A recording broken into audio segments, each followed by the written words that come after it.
Hello and very good evening students, कैसे हैं आप सब लोग। मैं कलश गोयल स्वागत करती हूं आप सभी का आपके चैनल अकाउंटिंग गुरुजी पर। वेल स्टूडेंट्स, आज की जो हमारी क्लास रहने वाली है उसमें हम बात करने वाले हैं फाइनेंशियल मैनेजमेंट के बारे में कि कैसे हम फाइनेंस को मैनेज करते हैं एक बिजनेस में। जब तक बिजनेस में फाइनेंस को मैनेज नहीं किया जाता वो बिजनेस एक अच्छे लेवल पर काम नहीं कर सकता, राइट।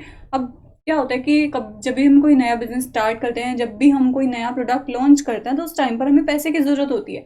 उस पैसे को बिजनेस में मैनेज कैसे करना है। अब एक्स्ट्रा पैसा हो रहा है तो उसको इन्वेस्ट भी करना पड़ेगा, और अगर पैसे की हमें कमी है तो हमें अपने फाइनेंस को रेज करना पड़ेगा। ओके, तो पैसा कहाँ से आएगा, कहाँ जाएगा, किस तरीके से कितना यूज होगा, वो सारी बातें आती हैं फाइनेंशियल मैनेजमेंट के अंडर में। तो आज हम इसी लेसन के बारे में पूरा एक बार रिविजन करने वाले हैं। लेकिन उससे पहले अगर आपने वीडियो या चैनल को सब्सक्राइब नहीं किया है तो जल्दी से कर लीजिए, जिससे कि आपको चैनल से रिलेटेड सभी new updates time to time मिलते रहें। चलिए बात करते हैं अपने टॉपिक के बारे में। तो आज का हमारा टॉपिक रहने वाला है फाइनेंशियल मैनेजमेंट। क्या होता है फाइनेंशियल मैनेजमेंट, इसका मीनिंग क्लियर करते हैं। सबसे पहले फाइनेंशियल मैनेजमेंट क्या होता है। Money required for carrying out business activities.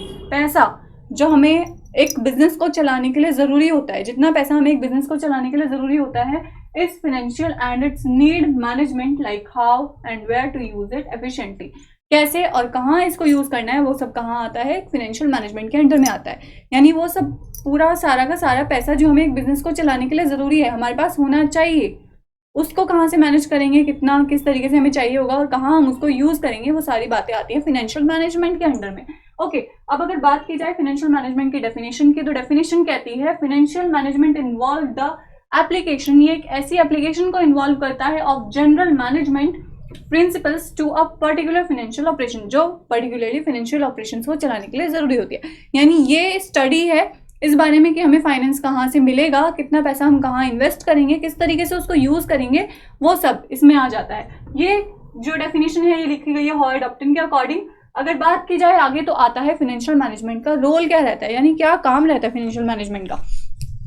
तो फाइनेंशियल मैनेजमेंट हम क्यों करते हैं। सबसे पहले तो क्या होता है कि साइज हमें पता करना होता है, कॉम्पोजिशन यानी फिक्स्ड एसेट्स का साइज क्या है, कितनी कॉम्पोजिशन है फिक्स्ड एसेट्स की। ज्यादा फिक्स्ड एसेट्स होंगी डिपेंड करता है कि हमें ज्यादा इन्वेस्टमेंट की जरूरत होगी।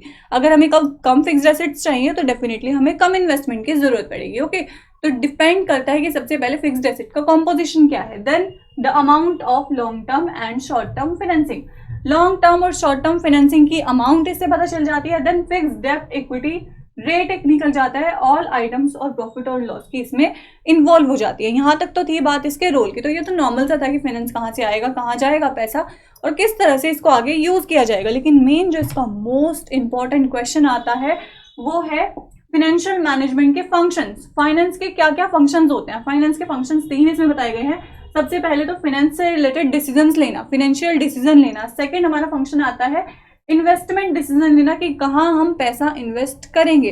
थर्ड हमारा आता है डिविडेंड डिसीजन लेना कि हम डिविडेंड किन लोगों को देंगे, जिनको हमें डिविडेंड देना है वो किस तरह से देंगे, वेदर हम उसको प्रॉफिट में से देंगे या तो हम अपनी रिटेन्ड अर्निंग में से देंगे, या तो उसमें से देंगे जो हमने अपने पास रोका हुआ है पैसा, या तो उसमें से देंगे जो हमें प्रॉफिट हुआ है। ओके, अब इन्वेस्टमेंट में क्या होता है, सबसे पहले हम अपनी कैपिटल बजटिंग कर लेते हैं कि हमारे पास एक्चुअल में कितनी कैपिटल है, कितना पैसा हमारे पास है कि हम उसको आगे इन्वेस्ट कर सकें, और क्या ऐसी अच्छी फॉर्म होगी जहां पर हम उसको इन्वेस्ट कर पाएंगे। बेस्ट फॉर्म हमें पता करनी होती है कि क्या ऐसी जगह है जहां पर हम अपना पैसा इन्वेस्ट कर सकते हैं और हमें रिटर्न में कुछ अच्छा मिल जाए, यानी हमें प्रॉफिट या गेन्स हमें ज्यादा हो।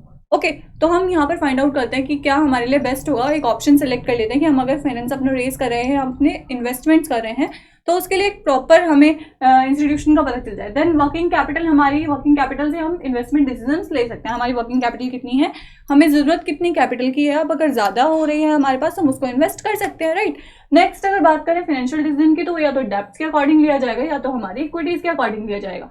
फाइनेंस या तो हम बाहर से उधार लेंगे, डेब्ट्स होंगे हमारे, या तो हम अपनी कंपनी के ही जो मेंबर्स हैं उन्हीं से ही पैसा ले लेंगे, हमारी इक्विटीज में से ही उसको कलेक्ट कर लेंगे। नेक्स्टली अगर बात की जाए इसमें, तो आते हैं फैक्टर्स, क्या क्या इफेक्ट करते हैं इन्वेस्टमेंट डिसीजंस को। फैक्टर्स जो इफेक्ट करते हैं इन्वेस्टमेंट डिसीजन को, वो सबसे पहले तो कितना कैश फ्लो होगा एक प्रोजेक्ट के ऊपर, ये पता चल जाता है उससे हमें कि एक जो भी हम प्रोजेक्ट बनाने वाले हैं, जिस प्रोजेक्ट के लिए हम इन्वेस्टमेंट कर रहे हैं उस पर कितना कैश फ्लो हमारा रहने वाला है। देन उस पर रिटर्न हमें कितनी मिलेगी, जो हम इन्वेस्ट कर रहे हैं उसमें हमें रिटर्न कितना मिलने वाला है। आगे रिस्क क्या रहेगा ये हमें पता करना होता है। देन इन्वेस्टमेंट का क्राइटेरिया कैसा होगा कि किस तरीके का इन्वेस्टमेंट होगा, रिस्क क्या होगा, टेक्नोलॉजी क्या इसमें यूज की जाएगी, या अदर बात की जाए लेबर अवेलेबिलिटी की, ये सारी चीजें इसमें आ जाती हैं। तो ये था हमारा फैक्टर्स अफेक्टिंग इन्वेस्टमेंट डिसीजंस। अब इन्वेस्टमेंट को क्या क्या फैक्टर्स किस तरीके से अफेक्ट करते हैं। बात नेक्स्ट आती है फाइनेंसिंग डिसीजन की। फाइनेंसिंग डिसीजन किस तरह से लिया जाता है? Deciding how much to raise from which source. हमें ये डिसाइड करना होता है इसमें कि कितना हमें किस सोर्स में लगाना है और कितना हमें किस सोर्स से लेना है। अब डिसीजन हमें लेना है, या तो हम ऑनर्स फंड लेंगे या तो हम बोरोड फंड लेंगे, या तो हम बाहर से पैसा बोरो करेंगे या तो हम ऑनर्स से पैसा जो है अपना फंड्स जो है वो रेज करेंगे। ओके, नेक्स्टली अगर इसमें नेक्स्ट पॉइंट की बात की जाए तो इसके और भी बहुत इंपॉर्टेंट क्वेश्चंस हैं। इसमें नेक्स्ट क्वेश्चन हमारा आता है factors affecting financial decisions. Factors क्या क्या इफेक्ट करते हैं? जब भी हम पैसा उधार लेते हैं, जब भी हमें अपने फाइनेंस को रेज करना होता है, तो ऐसी क्या क्या बातें होती हैं जो हमें अपने माइंड में सेट कर लेनी चाहिए, जो हमारे लिए बहुत जरूरी है कि हमें पता हो जब भी हम बाहर से पैसा बोरो कर रहे हैं, राइट। अब सपोज कीजिए हमारा कोई अच्छा बिजनेस चल रहा है, हमें बाहर से पैसा चाहिए, तो हमें क्या क्या चीज़ें अपने माइंड में सेट करनी होती है। जिस भी पर्सन से हम पैसा लेंगे वो पर्सन ट्रस्टवर्दी होना चाहिए, राइट। जिससे हम पैसा ले रहे हैं वो एक ऐसी फर्म होनी चाहिए जो ट्रस्टवर्दी हो। नेक्स्टली अगर बात की जाए कॉस्ट की, तो हम पैसा जब ले रहे हैं तो उस पर कितनी कॉस्ट लगने वाली है, कितना खर्चा आएगा हमारा। कॉस्ट एक ऐसा फैक्टर होता है जो हमें ध्यान में रखना चाहिए। रिस्क आगे कितना रह सकता है, हमने पैसा तो ले लिया और आगे रिस्क कितना सारा है कि हम उस रिस्क को ही बेयर नहीं कर पा रहे हैं, राइट। तो रिस्क भी देख लेना चाहिए, उसके बाद ही कोई फैक्टर हमें वो करेगा। देन कैश फ्लो पोजीशन क्या है, हमारी कंपनी में कैश कितना है। राइट नाउ इस पोजीशन में हमारी कंपनी में कैश ज्यादा है, तो डेफिनेटली हमें ऐसे फैक्टर को सेलेक्ट करना पड़ेगा जो हमारे लिए सुटेबल हो। ओके, कैश फ्लो पोजीशन का पता करने के बाद ही आप फैक्टर को सेलेक्ट कीजिए। देन कंट्रोल कितना रहेगा हमारी कंपनी का, और कंट्रोल उसका कितना रहेगा हमारे ऊपर, राइट। हमने पैसा किसी और से लिया है, उसका कितना कंट्रोल हमारे बिजनेस पर रहेगा और हमारा कितना कंट्रोल पैसे पर रह सकता है। देन बात की जाए फ्लोटेशन कॉस्ट की, तो फ्लोटेशन कॉस्ट जो भी हो रही है, या तो फ्लोटेशन कॉस्ट अगर बात की जाए तो उसमें हमारे ब्रोकर्स की अमाउंट भी आ सकती है, तो ये सारी अमाउंट जो आ जाती है वो फ्लोटेशन कॉस्ट में आ जाती है। ये सारे खर्चे हमें देखने होते हैं। कैपिटल मार्केट की हमें सिचुएशन देखनी होती है कि कैसे सिचुएशन में इस टाइम कैपिटल मार्केट है। नेक्स्ट हमारा इंपॉर्टेंट पॉइंट मैंने आपको बताया था डिविडेंड डिसीजन क्या होता है, जिसमें हम डिविडेंड के बारे में डिसाइड करते हैं कि कितना डिविडेंड अपना सरप्लस एज अ फंड्स हमें अपने इन्वेस्टर्स को देना है, राइट। देन फैक्टर्स क्या क्या है जो डिविडेंड डिसीजन को इफेक्ट करते हैं, हमारी अर्निंग्स, हमें कितना प्रॉफिट हो रहा है तभी तो हम डिविडेंड देंगे आगे शेयर होल्डर्स को।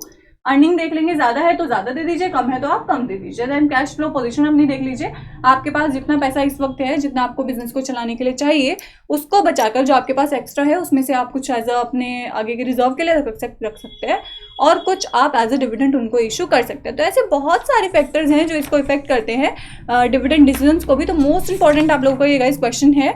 नेक्स्टली अगर बात की जाए तो इसमें ग्रोथ अपॉर्चुनिटीज का पता करना होता है डिविडेंड डिसीजन में, प्रेफरेंसेस क्या है शेयर होल्डर्स की, और टैक्सेबल पॉलिसी आगे क्या रहेगी, जो डिविडेंड हम इशू करने वाले हैं, जितना हम उस इशू करेंगे उस पर टैक्स की क्या पॉलिसीज रहेंगी।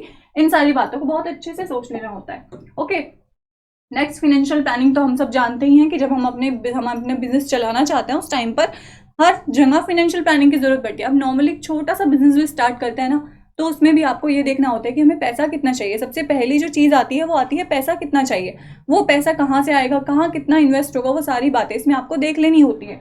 तो it means deciding in advance how much to spend on what to spend, कितना आपको खर्चना है और कहाँ खर्चना है, कहाँ पर खर्च करना है और कितना खर्च करना है, ये सारी बातें इसमें देखी जाती हैं। How much to spend and on what to spend, किस पर और कहाँ कितना खर्च करना है। तो ये हमारा आ जाता है फाइनेंशियल प्लानिंग में। जब आप प्लानिंग करते हैं अपने फाइनेंस की, अब सपोज कीजिए आप मार्केट में जा रहे हैं कुछ भी परचेज करने के लिए, तो आप पहले ही अपनी प्लानिंग करके रखते हैं कि इससे ज़्यादा अगर बजट होगा तो मैं नहीं परचेज करूंगी, क्योंकि जितना मेरा बजट है मैं उसके अंडर ही परचेज कर पाऊंगी, राइट।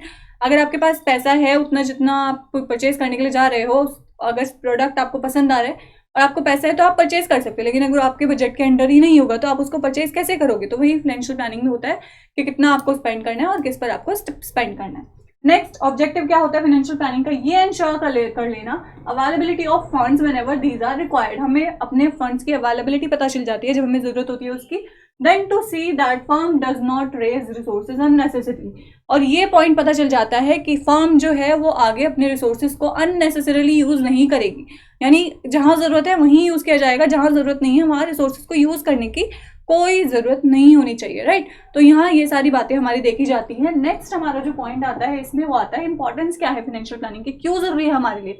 ये कलेक्शन ऑप्टिमम फंड्स को कर देता है। दूसरा, इन्वेस्टमेंट डिसीजंस में हमें हेल्पफुल होता है, ऑपरेशनल एक्टिविटीज में जरूरी होता है, और फाइनेंशियल कंट्रोल का तो हमारा ये एक बेस ही बन जाता है। हमें फाइनेंस को कंट्रोल करना है, उसके लिए बहुत जरूरी है कि हमारी फाइनेंशियल प्लानिंग अच्छे से हुई हो। ओके, तो ये थे गाइज हमारे इंपॉर्टेंट क्वेश्चंस। नेक्स्ट अगर बात की जाए कैपिटल स्ट्रक्चर की, तो कैपिटल स्ट्रक्चर क्या होता है, हमारी कंपनी में इस टाइम पैसा कितना है, कितनी डेप्थ है, कितनी इक्विटीज हैं, वो सारी बातें कैपिटल स्ट्रक्चर में हमारी आ जाती हैं। ओके, कैपिटल स्ट्रक्चर का अगर फॉर्मूला देखा जाए तो डेप्थ अपॉन इक्विटीज का फॉर्मूला बनता है, उधार जो बाहर से, डेप्थ जो हमारे यहाँ वो, और इक्विटीज हमारे इसके आ जाते हैं। नेक्स्ट अगर कैपिटल स्ट्रक्चर की बात की जाए तो इसमें कैश फ्लो पोजीशन कैसी है ये देखा जाता है, कंपनी की इंटरेस्ट कवरिंग रेशियो कैसा है यानी ICR निकाला जाता है, DSCR, ये सारी चीजें इसमें निकाली जाती हैं। कॉस्ट, हमें जब कैपिटल अपना स्ट्रक्चर पता करना होता है तो उसमें बहुत सारे फैक्टर्स हैं जो हमें डिटरमाइन करने होते हैं कैपिटल स्ट्रक्चर को निकालने के लिए, राइट। तो ये सब थे हमारे इंपॉर्टेंट टॉपिक्स जो मैं आपको ऑलरेडी पहले भी बता चुकी हूँ, लेकिन आज एक बार फिर से हमने इनका रिविजन किया है। इन टॉपिक्स में अगर आपको कोई भी क्वेरी है या कुछ भी आपको ऐसा लगता है कि आपको समझ में नहीं आ रहा है तो आप मुझे कमेंट बॉक्स में कमेंट करके बता सकते हैं। पहले इसको आगे पढ़ते हैं।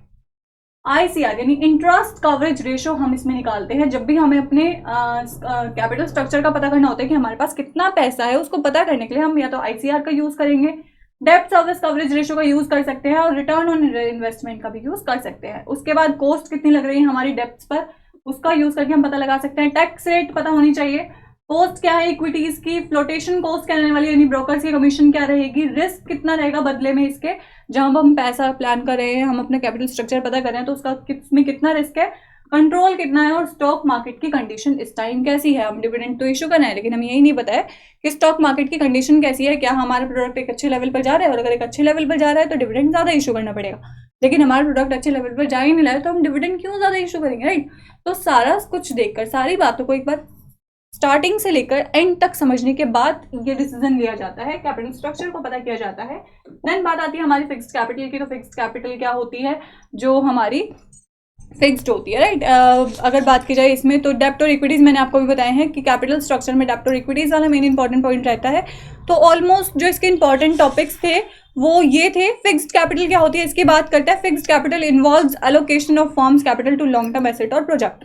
जब हम लॉन्ग टर्म एसेट परचेज करते हैं यानी लॉन्ग टर्म एसेट्स में जो हमारा खर्चा हो रहा है वो हमारे फिक्स्ड कैपिटल्स में बन जाता है, राइट। तो फिक्स्ड कैपिटल की बात की है, इसमें और भी बहुत सारे पॉइंट्स हैं जो मोस्ट इंपॉर्टेंट आप लोगों के लिए हैं। ये सारे जो भी इंपॉर्टेंट पॉइंट्स हैं वो मैंने आपको बता दिए हैं। इनमें आपको कोई भी क्वेरी है तो आप मुझे कमेंट बॉक्स में कमेंट करके बता सकते हैं। वेल, इसकी इंपॉर्टेंट वीडियोस जो हैं वो आपको चैनल से मिल जाएंगी, आप उनको एक बार देख सकते हैं, एक बार रिवाइज कर सकते हैं उससे पूरा, क्योंकि उसमें बहुत डीपली बताया गया है इन सब चीज़ों के बारे में। वेल, इस वीडियो में तो आपको एक मेन पॉइंट्स के बारे में बताया गया कि एक्चुअल में ये चीज़ें हैं क्या, राइट। और इंपॉर्टेंट टॉपिक्स इस लेसन के क्या क्या हैं वो मैंने आपको बताए हैं। इसमें कोई क्वेरी है तो आप उसमें एक बार वीडियोस में देख सकते हैं चैनल पे जाकर, और भी आप बाद में अगर आपको कोई क्वेरी आती है तो आप मुझे कमेंट बॉक्स में कमेंट करके बता सकते हैं। फिर मिलते हैं आपसे कल एक नए वीडियो और एक नए लेसन के साथ। तब तक के लिए शुक्रिया।